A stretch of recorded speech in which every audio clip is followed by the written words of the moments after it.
부정교합의 원인에는 유전적인 요소하고 환경적인 요소를 생각할 수 있습니다. 네. 유전적인 요소라는 것은 부모님께 물려받은 유전적인 성향에 따라서 갖고 있는 고유의 성장 패턴이나 여러 가지 양상들을 얘기하는 거고요. 네.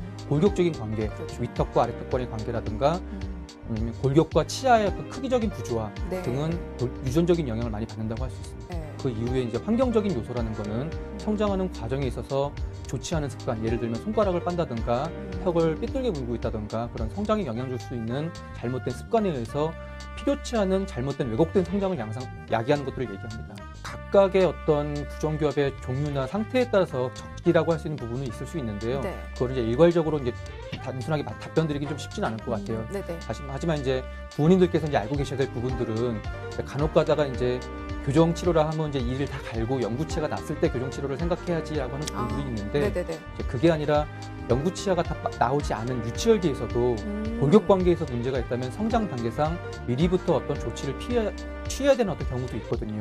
그런 경우를 판단하기 위해서는 보통 영구치가 나기 시작하는 혹은 어떤 악골적인 성장이 이제 시작되는 만 6세 전후부터는 치과적인 관리를 받는 게 매우 중요하다고 생각할 수 있습니다. 손가락 빠는 습관이 제일 대표적일 거고요. 네. 그 외에 이제 아래 입술을 자꾸 깨무는 습관의 친구들이 있어요. 아래 입술을 깨물고 있거나 아래 입술을 빨고 있는 친구들은 그 아래 입술의 압력으로 인해서 아래 치아가 안으로 눕게 되는 그런 식의 변형이 생길 수도 있고요. 내지는 습관적으로 자꾸 턱을 내밀어 물는 친구들도 있거든요.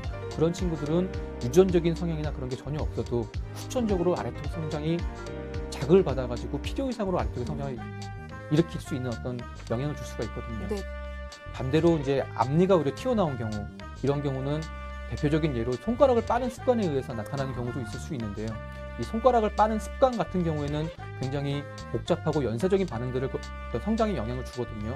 예를 들어 말씀드리면 손가락을 빠는 힘 자체가 앞니를 이제 뻗어뜨리는 어떤 힘을 주기뿐만 아니고 네네네. 그 압력에 의해서 위 앞골, 즉 위치열의 어떤 전체적인 틀을 협착시키는, 좁게 만드는 어떤 현상도 만들 수 있고요. 그리고 손가락 빠는 어떤 자세에 따라서 아래턱을 못 자라게 억제를 하는, 즉 아래 하악 열성장을 야기하는 경우가 있거든요. 이런 경우를 치료하기 위해서는 단계적으로 각각의 증상에 맞는 치료를 하는데요. 첫 번째로서는 당연히 손가락 빠는 습관에 의한 부정교합이기 때문에 네. 손가락을 빠는 습관에 대한 차단을 먼저 하게 됩니다. 이런 경우는 뭐 손가락에 특별한 어떤 조치를 취하던가 아니면 구강 내 장치를 통해 가지고 빠는 습관을 조절하는 경우도 있는데요. 이런 손가락을 빠는 습관에 대한 습관만 조절이 되더라도 어느 정도의 치열의 부정교합이 스스로 고쳐지는 경우도 있습니다. 네. 혹은 그 손가락 빠는 습관에 대한 조절만으로 부족한 경우에는 네. 아까 말씀드렸던 악궁이 협착, 즉 위턱뼈를 확장시켜줌으로써 적절한 아래턱의 위치나 윗니의 위치를 잡아줄 수 있는 그런 단계적인 어떤 치료가 들어갈 수 있을 것 같습니다.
소아 시기에 시행하는 교정치료는 대부분 교정치료 기간이 짧습니다. 네. 성인의 같은 경우에는 대부분 1년에서 2, 3년까지 길게 보는 반면에 소아교정 같은 경우 대부분 6개월에서 1년 정도를 저희가 적극적인 치료 기간으로 보고 있는데, 소아교정 같은 경우는 문제는 저희가 치료를 해놓은 그 결과에 따라서 향후 일어나는 성장에 대한 관찰 내지는 관리들이 필요합니다.